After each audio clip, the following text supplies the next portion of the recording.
La France est un pays raciste et vous pourrez jamais me faire dire le contraire. Vraiment, genre, à peine avoir posé le pied sur les territoires français que je me fais contrôler et je sais même pas pour quelle raison d'ailleurs. Bref, donc clairement pour moi c'était un contrôle au faciès puisque les gens qui étaient devant moi n'ont pas été contrôlés et sachant que les gens qui étaient devant moi c'était genre que des personnes blanches, des personnes âgées et il y avait quelques asiates du coup. Mais j'étais genre la seule jeune un peu foncée de peau. Petite vidéo aujourd'hui où on va découvrir encore une fois 5 catégories de personnes. Cette fois-ci des personnes racisées. Après quand j'y réfléchis c'est toujours des personnes racisées. Je vais utiliser ce terme, ça sera beaucoup plus simple. Et du coup on va voir différentes situations par lesquelles ils passent qui semblent avoir beaucoup plus d'impact sur leur vie, puisque c'est souvent quelque chose qu'ils mentionnent, qu'ils expliquent, qu'ils expriment. Tu sais, c'est par un mécontentement. Et c'est quelque chose qu'ils ne souhaitent pas en parler, dont ils ne souhaitent pas que ça soit mis en lumière, mais je pense que c'est toujours intéressant d'en discuter, puisque peut-être qu'on aurait une solution face aux problèmes qu'ils rencontrent. Nous, simples Français qui ne semblent pas se confronter à ce genre de situation, chaque jour qui passe ou chaque jour que Dieu fait. Et du coup, on va le découvrir ensemble. À tout de suite.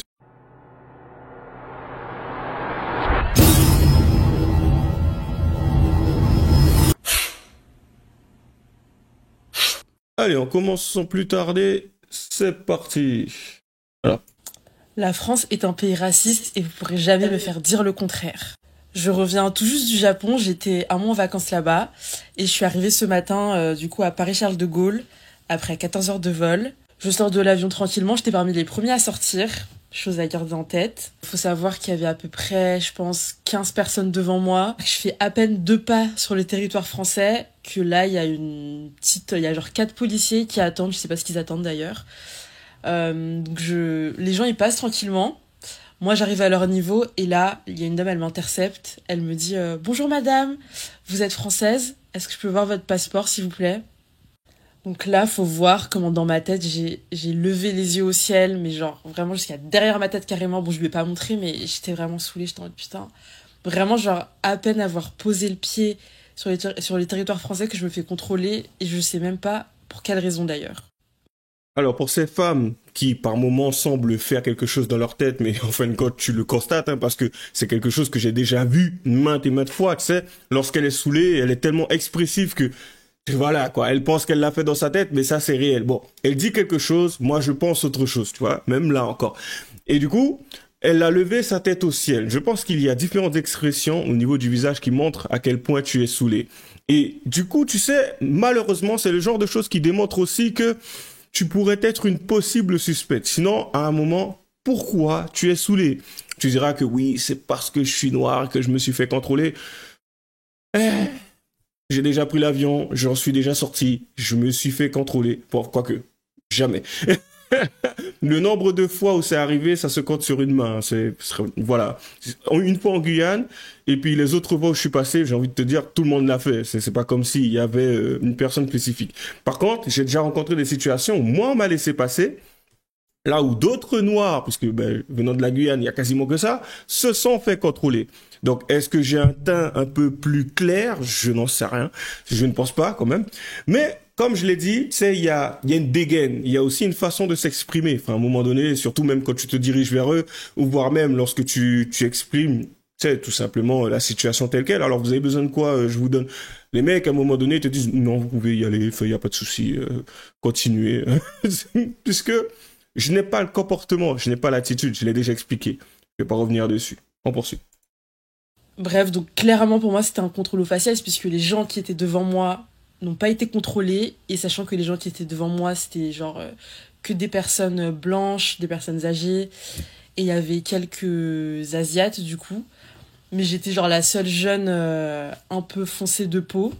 Dans les commentaires si vous savez pourquoi il y a des policiers qui attendent devant les avions comme ça et pourquoi ils contrôlent, dites-moi. Mais je voulais juste remercier le steward noir, désolée j'ai pas pu demander son prénom, j'ai complètement zappé, mais qui était là pendant tout le vol et qui m'a demandé comment ça allait, etc.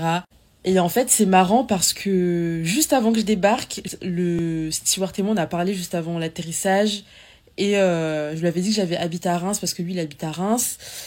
Et je lui avais dit que j'avais pas trop aimé mon expérience là-bas parce que je trouvais que c'était une ville qui était assez froide et qui j'avais eu pas mal de comportements racistes.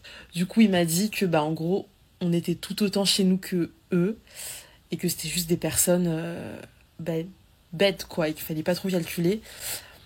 Et en vrai, ça m'a fait plaisir d'entendre ça parce que après avoir passé un mois au Japon et être arrivé en France et 2 secondes après m'être fait contrôler aux faciès, je ne me suis jamais aussi peu sentie chez moi que quand j'ai frôlé le sol français. Retourne au Japon. Va y vivre. Enfin, mais tu sais, à Reims, tu te plains. Dans l'avion, tu es satisfait parce qu'il y a un noir steward qui est venu discuter avec toi. T'es fâché parce que à un moment donné, on t'a contrôlé. Enfin, si tu n'aimes pas l'endroit où tu es, dégage. Enfin, tu te sens pas à l'aise. C'est qu'apparemment, tu as besoin que l'on te caresse dans le sens du poil. C'est l'impression qu'elle me donne hein, depuis le début. Hein. Tu sais, à Reims, oui, les gens, ils sont un peu bêtes. D'accord, effectivement, et toi, tu es intelligente et tu es lumineuse, tu es quelqu'un qui effectivement a une science que d'autres n'ont pas et que tu as clairement le comportement adapté et adéquat. Bizarrement, tu as du mal à t'intégrer, mais c'est pas toi le problème, ce sont les autres. Ok, d'accord. Les autres, ils arrivent à fonctionner entre eux, mais toi, non. Ok, d'accord, pourquoi pas. Tu pars, je sais pas, ailleurs, au Japon. Enfin, à un moment donné, elle n'a pas parlé du Japon, peut-être qu'elle en a parlé dans une autre vidéo, peut-être que tu t'es senti beaucoup plus à l'aise. Mais pourquoi t'es pas resté là-bas? Pourquoi tu reviens? Pourquoi tu prends l'avion? Pour te sentir aussi peu chez toi? Reste là-bas! Enfin, les choses peuvent être simples. Tu sais, bah après, c'est vrai qu'ils ne t'accepteront pas, puisque bon, apparemment, tu vois, là-bas, ils sont racistes. Non. Mais bon, on ne le dit pas parce que c'est pas du racisme, puisqu'en fait, ce ne sont pas des noirs, ils sont asiatiques. Par contre, en France, effectivement, c'est un terme que l'on peut utiliser. Tu sais, on peut le qualifier de raciste parce que comme tu te sens peu chez toi, et que, ben, au Japon, peut-être que tu t'es senti comme chez toi. Ah, ah là là là là là là là. C'est toujours compliqué. On poursuit. Donc c'est un peu désolant en vrai ce genre de comportement. Après peut-être que je me fais des films et que c'était pas un contrôle aux faciès et que juste elle voulait me contrôler, mais bon en vrai. Bref, c'est fou qu'en Big 2025, juste le fait qu'on soit là, qu'on respire, ça puisse déranger des gens. Donc vraiment, toutes les minorités, on est ensemble. C'est pour ça que quand moi je vois une personne noire et qu'on est les deux seuls dans l'environnement, dans la configuration du truc, moi ça me fait plaisir. Genre en mode, je suis en mode, je suis pas tout seul et on se sait. Et c'est exactement ce que j'ai ressenti vis-à-vis du steward quand je l'ai vu pendant le vol. Donc voilà. S'il voit ça, ben, des coucous, j'espère qu'il va bien.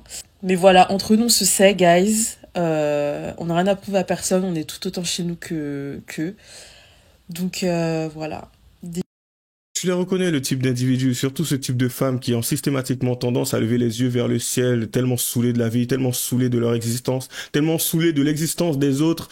Et tu sais, un peu comme si, oh, les autres, les gens, mais ils comprennent pas mon mal-être. Franchement, pourquoi à chaque fois, c'est toujours nous qui attaquent?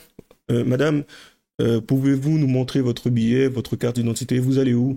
Ah, mais pourquoi contrôle au faciès? Pourquoi c'est moi que vous voulez? Je n'ai pas de drogue. Mais personne ne t'a parlé de ça, en fait. Mais, tu sais, ce sont des personnes qui, lorsque je les vois, lorsque je les entends parler, je me dis, ils ont besoin d'être brutalisés un peu. Peut-être que certains trouveront méchants et voire même bizarres mes propos, mais ils ont besoin d'être secoués pour qu'ils puissent, tu sais, au moins voir comment, on peut avoir un petit aperçu de comment les choses peuvent se passer à l'extérieur. Parce qu'à l'extérieur, tu sais, il y a des femmes, ils se font pas juste secouer, hein. C'est carrément une atteinte à l'intégrité physique. Ça va très très loin. Toi, peut-être que si tu te faisais secouer, tu te rendrais compte que les gens n'ont pas ton temps, tu sais. Ils ont pas ton temps.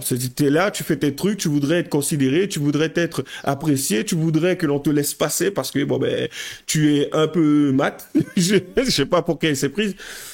Ah, tu vois un autre noir. Perso, hein, je te vois dans l'avion, je ferais pas de différence. Mais bon bref, tu sais, des gens comme ça, il y en a plein. Ça se voit que c'est une Française. Je me demande qu'est-ce qu'ils ont pensé d'elle au Japon.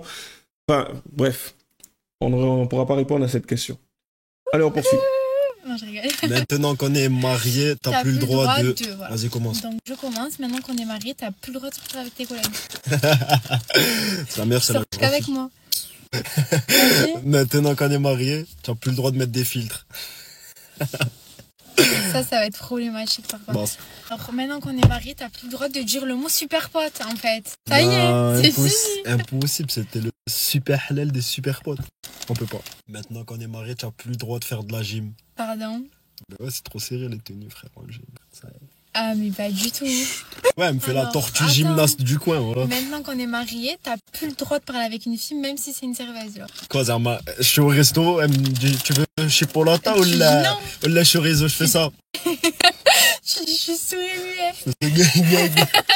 Maintenant qu'on est marié, tu n'as plus le droit de traîner dehors pour rien, Zarma. C'est projet, maison, enfant. Enfant, hein? Vas-y, coupe la vidéo. Bisous les filles. Et regardez mes boucles d'oreilles, comme elles sont trop belles. Et mon aîné aussi. Mais c'est pas toi en fait. Voilà. Voilà, et mon doudou aussi. Prime.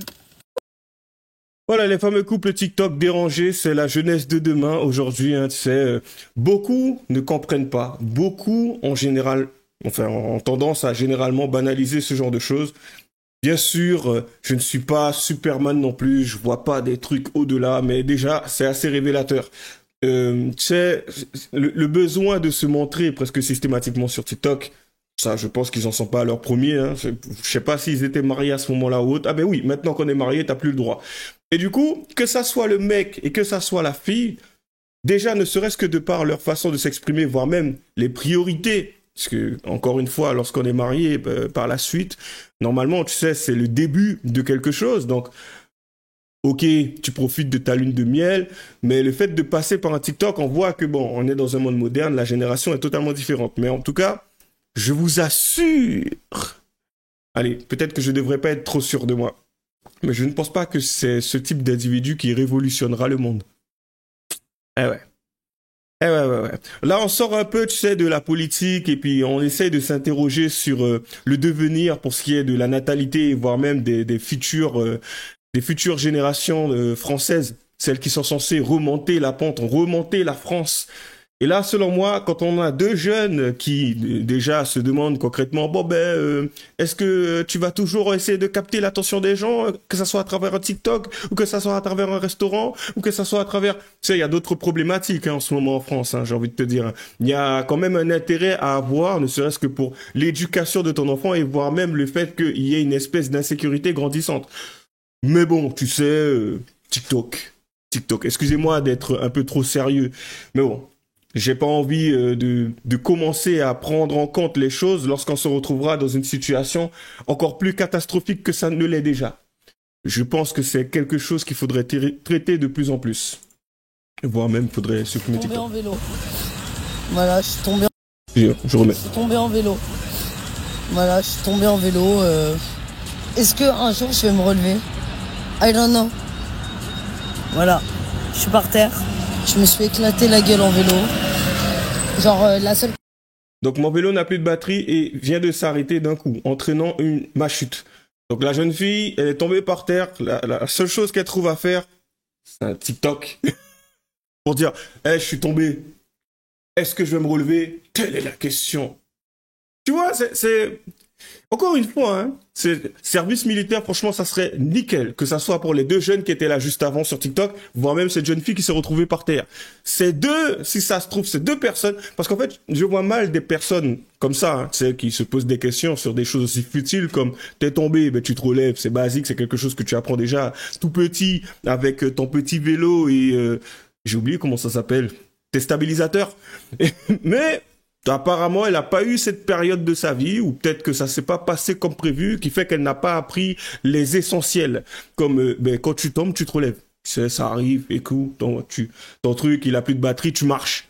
Ça arrive, tu vois, t'es tombé sur quelque chose de mauvais, t'as pas l'air d'être blessé, tu te la coules douce, limite par terre. Marche. Mais bon, la génération actuelle, hein, qui est censée peut-être relever la France, déjà qu'elle a du mal à se relever, faut pas trop faut pas être optimiste, j'ai envie de dire. On poursuit. La seule question que je me pose, c'est est-ce que je vais me relever? Regardez comment elle me regarde. Il se fout de ma gueule. Est-ce que je vais me relever? Non, mais parce que en fait, quand on s'éclate la gueule comme ça, mieux vaut faire le mort. Hein. Genre vraiment à ce niveau-là.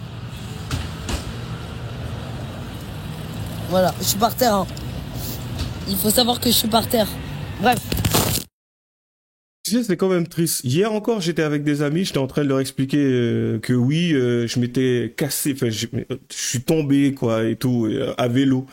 Et mais vraiment, hein, c'était assez violent. Je roulais assez vite quand même. J'ai tourné, je suis rentré dans un trou. Voilà quoi, ça, c'est tonneau, ça a tourné. Le vélo est monté sur moi, je suis monté dessus, sur moi. Et après, je me suis retrouvé à terre, tu vois, pas inerte, mais j'étais en souffrance. Ça fait mal, ça fait mal. Voilà, c'était l'époque. J'étais jeune, je crois que même j'étais au collège, pas au lycée, au collège. Et il y a une dame, tu vois, elle passe et tout, elle me voit. Elle voit que, ouais, il y a un jeune par terre. Fait, attendez, je vais appeler les pompiers. Moi, je me suis relevé, j'ai pris mon vélo. Alors, il faut savoir, hein, j'étais en sang, hein. Tu sais, j'étais blessé là, enfin, voilà, quoi. À des points stratégiques limite. Les deux genoux, enfin, tout. Il y avait du sang sur mon t-shirt. Je me suis relevé. J'ai commencé à marcher pour rentrer chez moi. Les gens, ils m'ont regardé. Tu sais, ouais, il va où, le mec? En plus de ça, il est en sang. Pourquoi c'est rouge comme ça? Tu sais pourquoi j'ai fait ça? Tu sais, il y a un truc ici, assez basique. C'est que, en fin de compte, quand il t'arrive quelque chose, même si c'est pas ta faute, c'est ta faute. Voilà, c'est basique. C'est peut-être qu'ils l'ont pas appris, peut-être que cette jeune fille l'a pas appris, mais même si c'est pas ta faute, c'est ta faute. T'es tombé, il fallait faire plus attention. Voilà. Même si le vélo, il a lâché, ben, il fallait l'entretenir et peut-être que ça serait pas arrivé. Ça sera toujours ta faute. Si tu te retrouves chez les pompiers, c'est, tu sais, un désagrément pour tes parents parce que ça va les faire se déplacer, aller à l'hôpital et tout, et ça sera tout un truc, et ça va être casse-pied pour eux. Eux, ils sont au travail, ils n'ont pas envie de ce genre de désagrément. Pour eux, à la rigueur, tu rentres, t'es blessé, tu dis ce qui t'est arrivé, tu expliques. Tu expliques simplement, tu pleures pas, hein. Bien sûr tu pleures pas. Et après tu retournes faire tes affaires. Si tu dois te penser, ou voire même ils vont peut-être venir te penser, ça dépend quel type de parent tu as, mais tu te débrouilles. Voilà, tu es responsable. Et j'étais au collège. Tu vois le truc? Donc voilà, la dame elle voulait appeler les pompiers, je me suis relevé, j'ai marché. J'ai pleuré, tout ça, j'ai mal, ok d'accord, mais on va pleurer et on va avoir mal à la maison. Voilà, c'est basique. Je pense que certains devraient avoir cette éducation, c'est qu'on devrait les responsabiliser. Tu sais, il t'arrive quelque chose, comprends que quand il t'arrive quelque chose, il faut vraiment, mais vraiment, que ça soit grave. Quand je dis grave, c'est t'es inerte, t'es par terre, tu réponds plus. Et ça, c'est pas parce que tu as peur de la façon dont on pourrait te percevoir ou autre, ou voire même que tes amis rigolent. Non, c'est je vais me relever parce que je veux pas que mes parents me tombent dessus. Parce que clairement, je suis en vie, tu sais, c'est grave à partir du moment où tu ne réponds plus, comme je viens de le dire. Donc voilà, c'est dans ce cas de figure qu'à la rigueur, tu peux te permettre de te faire emmener par les pompiers. Sinon, non. Ah oui, bien sûr, si tu t'es cassé un bras ou ce genre de choses.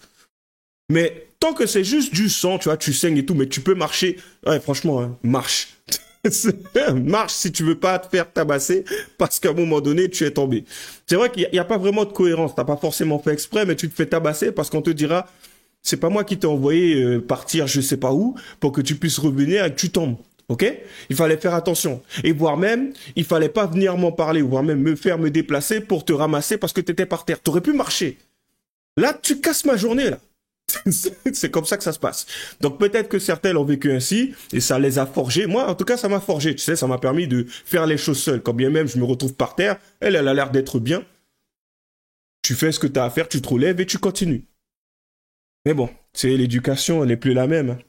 C'est pour ça que je parle souvent de service militaire. Peut-être que ça pourrait remplacer certains qui n'ont pas justement eu ces petites choses où on ne leur a pas inculqué. Voilà, tout simplement.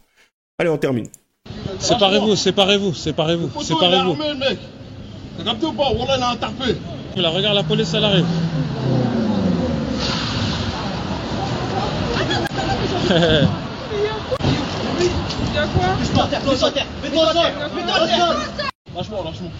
Donc vous avez cette scène où justement un agent de sécurité, et là c'est pas comme l'autre, hein, c'est qu'il l'a tenu et apparemment il avait une arme. Voilà. Ça c'est basique. Mais rendez-vous compte d'une chose. Normalement, il n'est pas censé l'attraper comme ça, il n'est pas censé le tenir. Ce mec pourrait porter plainte. Parce que l'autre, en fait, l'a tenu. Il n'est pas censé le tenir, il est censé l'empêcher de partir. Vous voyez à quel point ça peut être problématique d'être agent de sécurité? Puis ouais, mais il a une arme à feu, mais le problème, c'est que je suis pas censé le tenir. Je dois l'empêcher de partir. À la rigueur, l'arme à feu, tu peux essayer de le prendre, mais le problème, c'est que quand tu le prends, ben, le mec, tu le tiens, c'est compliqué. C'est que, tu sais, la loi et tout, c'est compliqué. Si ce mec décide de porter plainte, franchement, au stade où on en est aujourd'hui avec la justice, je peux vous parier que l'agent de sécurité s'en sortira pas indemne. Et on poursuit. Qu'est-ce qu'il fait? Mais qu'est-ce qu'il fait? Ouais. Descends ton vélo. Ouais, descends ton vélo. Ah ouais, excuse. Il fait trop le mec. Là, c'est long là. C'est un peu long là. Attends, pas maintenant. Attends, je sais pas. Allô, Lenny. Putain, ça veut pas. Je fais rien. Enlève ta main. Allez, enlève ta main. Ouais. Patate. En plus, il touche. Oh, il touche. Oh. Ah, je me suis loupé, t'as bougé.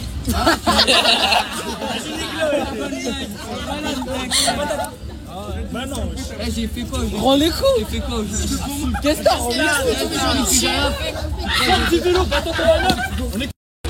Qu'est-ce qu'il fait? Donc on a ce type d'individu qui est aussi la génération de demain. Donc est-ce que aujourd'hui, après avoir vu ces 5 petites vidéos, vous estimez, bon peut-être pas l'altercation qui est juste avant, mais en général c'est, vous voyez ce petit jeune là qui empêche l'autre qui est sur le vélo de passer, ben en général voilà ce que ça peut devenir par la suite. Ça commence toujours par des petits méfaits, j'aurais peut-être dû commencer par ça et terminer par l'autre. Et après, à un moment donné, ça file un mauvais coton et tu te retrouves avec un mec qui est juste en face d'un agent de sécurité, qui le maintient, qui le retient. Et ce mec va savoir pourquoi il traîne avec une arme à feu. C'est pareil, c'est cru aux States, aux États-Unis, mais c'est bon. C'est la France de demain. Voilà, mesdames et messieurs, vous l'avez constaté, je vous l'ai présenté. Bon, peut-être que vous le saviez déjà, mais au moins maintenant, vous êtes encore mieux informés que l'informé lui-même. Donc voilà, votez bien. Et commencer à prendre conscience qu'à un moment, c'est pas Marine Le Pen que l'on met au pouvoir. Enfin, on verra comment les choses se feront. Mais qu'en fin de compte, là, il est vraiment question, j'ai même envie de dire, de faire barrage. Barrage. À certains qui semblent faire la promotion de ce genre de réalité. Donc voilà, c'est un jeune par terre, une autre qui commence à se fustiger parce que, ouais, contrôle aux faciès, j'étais tellement mieux au Japon. Mais dégage. Et voilà, c'est ce genre de situation. Du coup, il est temps justement de remettre un cadre. Voilà, il faut reformer le cadre et faire en sorte que, quitte à mettre ces jeunes dans un endroit spécifique, hein, tu sais, où ils puissent être éduqués correctement, puisque les parents semblent laisser certains de leurs enfants à l'abandon. Pourquoi pas? Je pense qu'il pourrait y avoir de bonnes idées qui pourraient germer de ce parti politique. C'est déjà le cas d'ailleurs. Bon, enfin, comme d'habitude, lâchez les j'aime pas, les commentaires, les liens seront dans la description. Abonnez-vous à la chaîne de Gen 5 et à la mienne. Bonne chance à nous. À la prochaine.